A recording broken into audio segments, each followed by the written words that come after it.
Hi, hello. As mentioned, my name is Angelina Martinez. I'm a consulting director at Siemens PTI. For those that don't know Siemens PTI is a consulting team that supports ISOs, utilities, and developers make investment decisions and planning decisions in the electricity market, combining power systems as well as market modeling. So last year we did a study for Google and for Texas Energy Buyers Association, TEVA, to understand what was the best transmission system in ERCOT. As you might know, ERCOT was trying to decide between the 345 kV versus 765 kV transmission system. And Google and TEVA, as an important stakeholder to ERCOT, wanted to recommend to ERCOT what was the best plan to supply their load in the most affordable, sustainable, and reliable way to their load centers. And so we performed this study before the decision was made. And so today I'm going to talk about the load challenge in ERCOT, the different transmission pathways, and the results of the comparison of the transmission pathways on curtailment, congestion, reliability, and mainly on resource adequacy and resiliency, and how we perform these studies in Aurora. So let's start with the challenge. ERCOT we know the load growth expectations are not normal. The ERCOT is experiencing unprecedented load growth, and with historical CAGRs of 1.5 and now expecting load growth around 3.5%. So there's a need for a new transmission pathway. So ERCOT was analyzing two different pathways, 345 and 365 kV. Let's understand these transmission pathways. So the 345 was a traditional planning philosophy where you upgrade the existing network, while the 345 was a new high-capacity, new large backbone to Texas, which was intended to move large quantities of energy from east to west. Well, the other way around, from west to east. And given that there's higher voltage, of course, there's lower losses, but most important, there's different CapEx. So I added the capital cost for each pathway. As you can see, 765 is around 1.4 billion higher cost than the 345 kV transmission system. So the objective of the study was to understand if the benefits outweighed that additional cost of 1.4 million. So we wanted to understand benefits around basically production cost, congestion rent, and if those benefits outweighed these additional costs. So let's talk about the load that we used. So this study was done last year, so we used the 2024 LTSA, the long-term system assessment from last year. They do release two scenarios. ERCOT used two scenarios, current trends and large load adoption scenario. Current trends reflect the moderate growth scenario with historical trends and expected economic expansion, while the high large load adoption includes over 70 gigawatts of new load from the transmission system plan, mainly driven by crypto mining, hydrogen, and data centers. So we have two scenarios. As you can see, even the current trends have very high load expectations. If you see the new ERCOT load forecast that was released, it's much higher than this. This is just conservative compared to what was released recently. However, I'm going to focus on the current trends, the lowest, because the higher the load, the higher the benefits. So we see benefits in the lower case, we're going to see even more benefits with higher load growth. And so we'll focus on the current trends. So let's start. We use the LTSA plus the RPG, the Regional Planning Group, where we look at in these maps, you can see the load growth per county in Texas. And you can see that the red spots are where the counties with highest load growth. And as you can see, the main load growth counties are the demand centers. You can see it in Houston, Austin, Dallas, and San Antonio. So mostly in the east side. This load growth represents 60% of the load growth in Texas. There's another 13% in the Permian, driven by oil and gas in the West, but the 60% comes from these demand centers. Now let's see what this also, we looked at the capacity additions from the LTSA as well as from the RPG flow cases from ERCOT. And as you can see, we have solar, wind, natural gas storage additions by 2039 by county. More than 50% of these additions come from solar and wind, which are typically developed where the resources are located. And so we see solar and wind mainly in the West. And so we see a big geographic disconnect between where generation is located versus where load is located. So there's a need for a transmission pathway that can connect this generation with this load. So we're going to start looking at prices now. These are the different, these maps show the prices per county for both cases, 345 versus 765 kV by 2039. So as you can see in the 345, you see much higher prices as well as price separation throughout these counties. You see reds all over the demand centers. You see reds in Austin, Houston, and all of the high demand centers, as well as in the Permian. And well, the wind and solar locations are very low prices. What means there's a lot of congestion and therefore very high prices in some locations. While in the 765, you see lower prices and uniform price throughout Texas. And so you are able to unlock that renewable energy and be able to move high quantities from west to east. The numbers show the binding constraints in this study. Now we're going to look at curtailment. We can see the curtailment for wind and solar for both cases. And as you can see, wind curtailment for the entire ERCOT reduces from 7% in the 345 to 3% in the 765. So it's reduced almost by half. The same for solar, going from 6% to 4%. The largest improvements are in south and west regions. So yeah, we have talked about the efficiency in the congestion and the curtailment, but we wanted to also understand if there was any benefits on the reliability and between these two pathways. So we did some resiliency as well as resource adequacy tests in these two transmission pathways.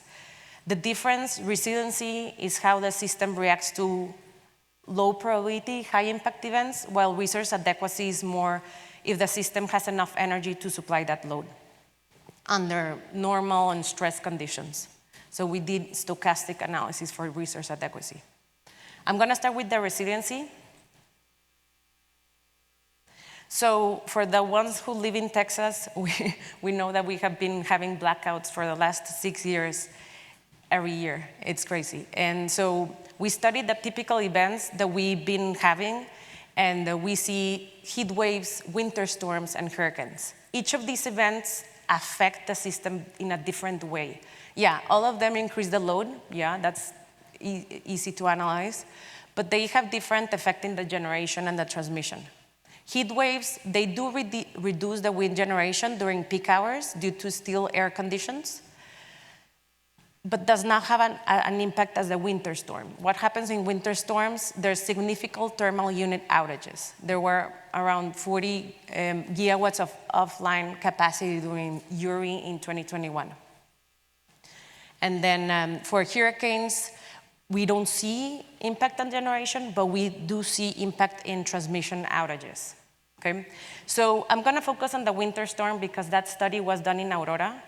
The hurricane was done in PSSE, and that's another study, and I'm not gonna go through it. So the first task is to analyze what happened in Uri.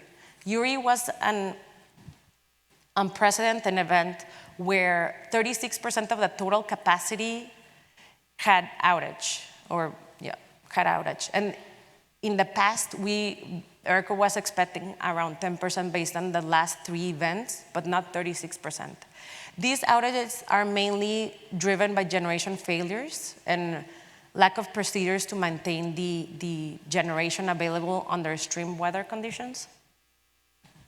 And as you can see also, the demand increased by 45% increase versus typical winter levels in those around a week. And so we mimic this in Aurora. We mimic in basically, we ran 2034 and 2039 in Aurora, assuming there was the first week 30% of thermal units offline and the second week 15% thermal units offline, and increased the load by 47%. And so we wanted to understand what was the unserved energy for both cases.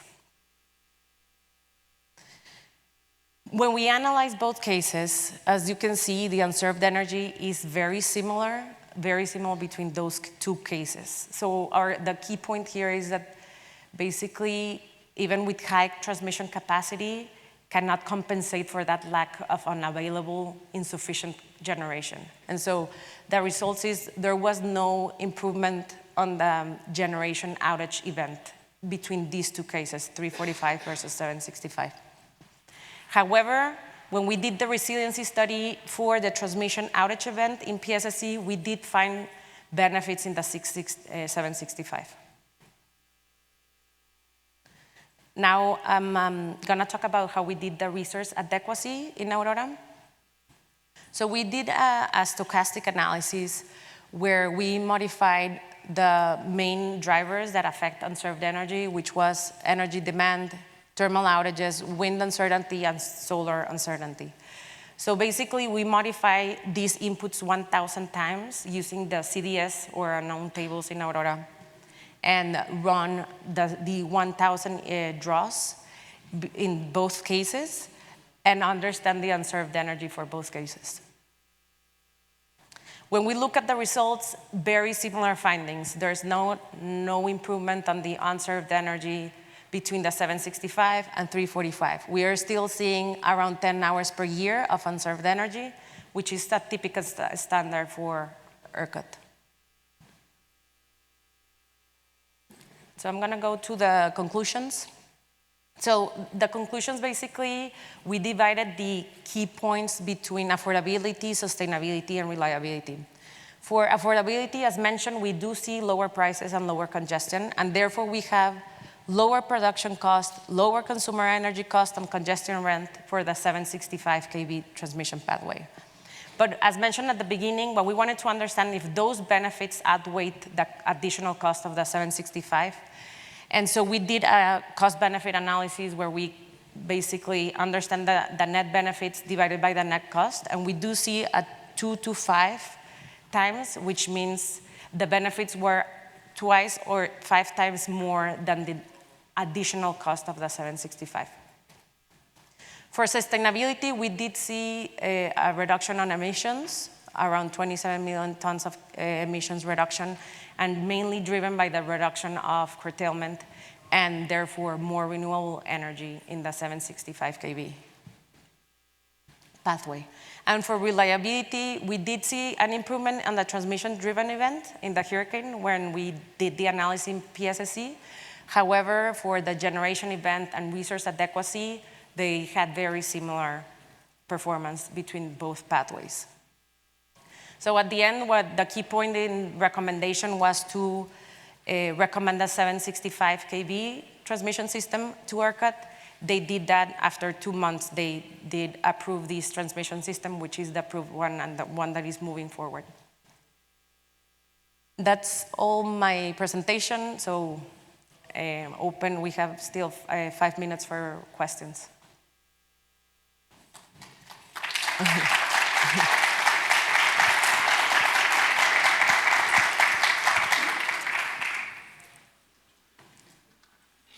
Yes.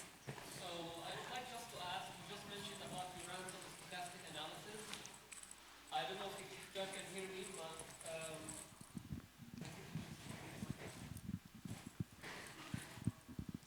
thank you so much. So I know you just mentioned that you ran some stochastic analysis throughout your study, which is impressive. But can you please give us like some overview of the variables you were varying on? Like what were the variables that you actually were trying to see, whether they're certain or uncertain? And I believe they could be uncertain because you ran your stochastic analysis.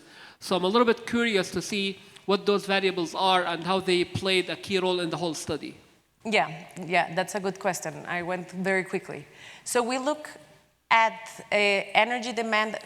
We didn't vary capital costs because we were not modifying the build out for those cases. So we were just modifying load, wind, and solar uncertainty. So we look at the historical, I think almost 20 years of historical data and created that uncertainty bands around the load forecast. So we created 1,000 iterations based on that historical volatility for those three. And then therefore, we use that CDS tables in Aurora to link those iterations into our inputs. For thermal forced outage, we use the feature in Aurora to randomly set offline units, thermal units in the iterations. Okay, that makes sense. Thank you Yeah, so much. thank you. Hi.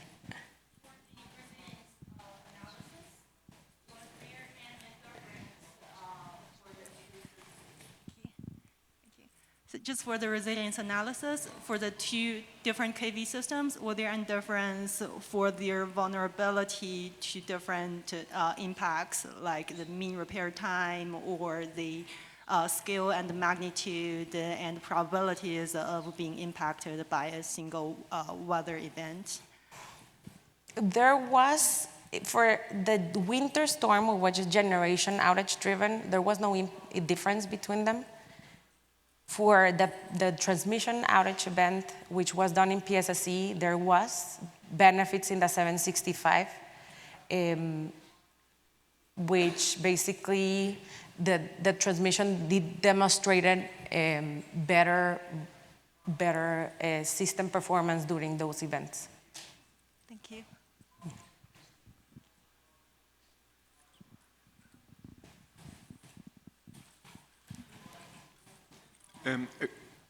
I was wondering whether there were other considerations that drove the recommendations for the 765 and the ultimate decision for the 765, because so on the affordability, those B2C ratios are a delta over a delta, and the delta on cost was about 1 billion.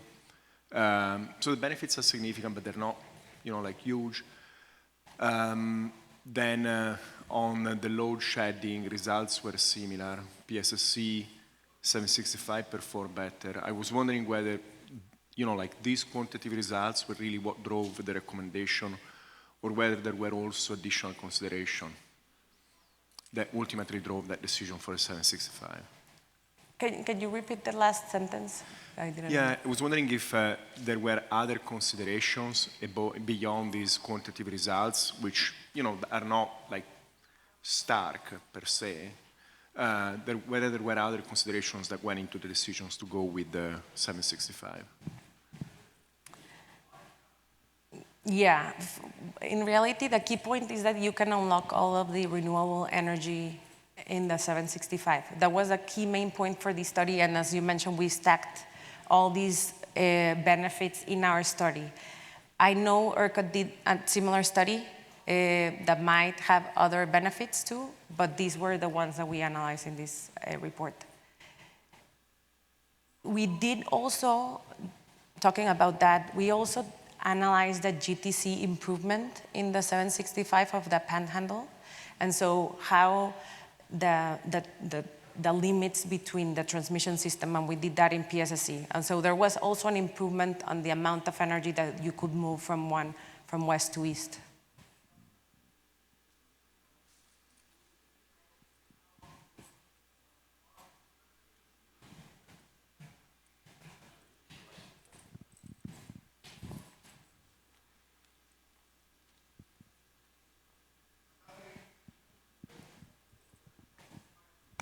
Thanks for the presentation, Angelina.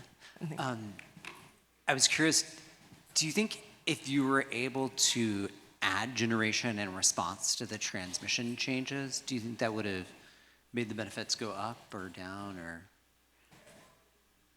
Demand response, right? Oh, no, like, Um, let's say if generation, like which generation comes into, Yeah, if we had a different build out, basically, that's what you're saying. I'm sure if you, I'm almost sure it will change the answer, yes. The wind and solar resource are typically in the west side, and I'm sure because this is a conservative view, right? As you add more load, you will need more solar and wind and might be in lower resource additions. And so, might change the answer, but I think this is even a conservative view.